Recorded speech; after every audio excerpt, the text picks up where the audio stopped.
لڑکی اگر راضی نہیں ہے، باپ اور دادا زبردستی کرنا چاہتے ہیں، جائز نہیں ہے بھائی، کسی کا بھی نکاح زبردستی حرام ہے۔ جسم سے خون نکلنے سے وضو ٹوٹ جاتا ہے، وضاحت فرمائے جی خون نکل کے بہہ گیا تو وضو ٹوٹ جائے گا۔ یہ جو حدیث لوگ پیش کرتے ہیں، یہ اس نے بھی پوچھی تھی ارشاد بھٹی نے نا، شاید مولانا طارق جمیل صاحب سے پوچھا تھا نا کہ فضائل اعمال میں یہ ہے کہ 2 صحابہ کو تیر لگا اور تیر نکل کے بہ رہا تھا، خون بہ رہا تھا، پھر بھی وہ نماز پڑھتے رہے، جبکہ امام ابو حنیفہ تو کہتے ہیں خون نکلنے سے وضو ٹوٹ جاتا ہے۔ تو اس حدیث کا کیا جواب ہے؟ شاید مولانا طارق جمیل صاحب سے پوچھا تھا۔ تو یہ لوگ اکثر یہ حدیث پیش کرتے ہیں ہمارے خلاف کہ دیکھو امام ابو حنیفہ کہتے ہیں خون نکلنے سے وضو ٹوٹ جاتا ہے، حالانکہ وہ تو حدیث میں دونوں صحابی نماز پڑھتے رہے ہے نا حدیث میں۔ مجھ سے کسی اہل حدیث نے یہ سوال پوچھا تھا، میں نے ان کو جواب دیا، میں نے کہا یہ بتاؤ خون نجس ہے یا نہیں ہے؟ میں نے کہا ہاں خون نجس ہے، یہ تو قرآن میں ہے۔ میں نے کہا یہی سوال میں آپ سے کرتا ہوں، فرض کر لو خون نکلنے سے وضو نہیں ٹوٹا ان صحابی کا، لیکن خون کپڑوں پہ تو لگا نا، کپڑے تو ناپاک ہو گئے، کپڑے ہو گئے کہ ناپاک کے نہیں ہوئے، تو پھر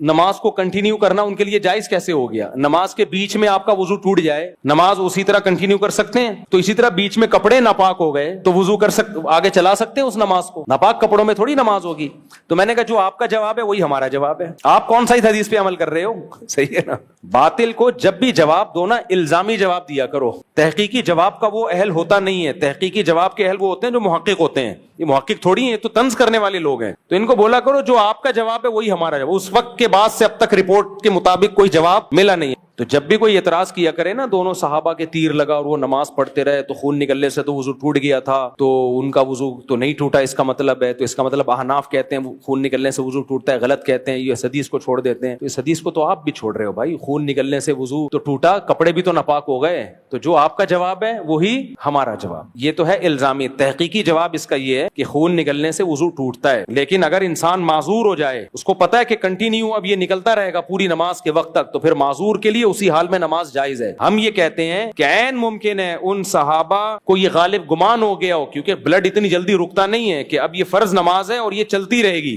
یہ کنٹینیو اب اتنی جلدی رکنے والا نہیں ہے، تو عین ممکن ہے ان کی یہ رائے ہو، اور یہی رائے پھر یہ دلیل یہاں بھی دی جا سکتی ہے، کپڑے ناپاک ہو گئے لیکن ان کو پتا تھا کہ خون بند نہیں ہوگا، اب یہ کپڑے ناپاک ہو گئے، یہ اتنی جلدی پاک کرنا ممکن ہے نہیں، یہ تعویل آپ کو بھی کرنی پڑے گی، اور اگر یہ تعویل نہیں کرتے تو پھر دوسری تعویل ہے کہ یہ ان صحابی کی ذاتی رائے تھی، انہیں اس وقت تک علم نہیں تھا کہ خون ناپاک ہے اور اس کے نکلنے سے وضو ٹوٹتا ہے یا اس کے نکلنے سے کپڑے ناپاک ہوتے ہیں، کیونکہ شروع میں علوم پوری طرح پھیلے نہیں تھے۔ بہت ساری مثالیں ملتی ہیں کہ صحابہ کو مسئلے کا علم نہیں تھا، نبی نے ان کو بتایا بعد میں، کہ اس کی بہتر جواب یہی ہے کہ ان صحابی کی ذاتی رائے تھی، جس رائے پر ہمیں نبی کی تقریر ملتی نہیں ہے، ہمیں نبی سے یہ نہیں ملتا کہ آپ صلی اللہ علیہ وسلم نے ان کو نماز لوٹانے کا حکم دیا یا نہیں دیا، ورنہ اصل بات یہی ہے کہ پھر خون بھی تو ناپاک ہے نا، وہ لگنے سے کیسے نماز ہو گئی ان کی۔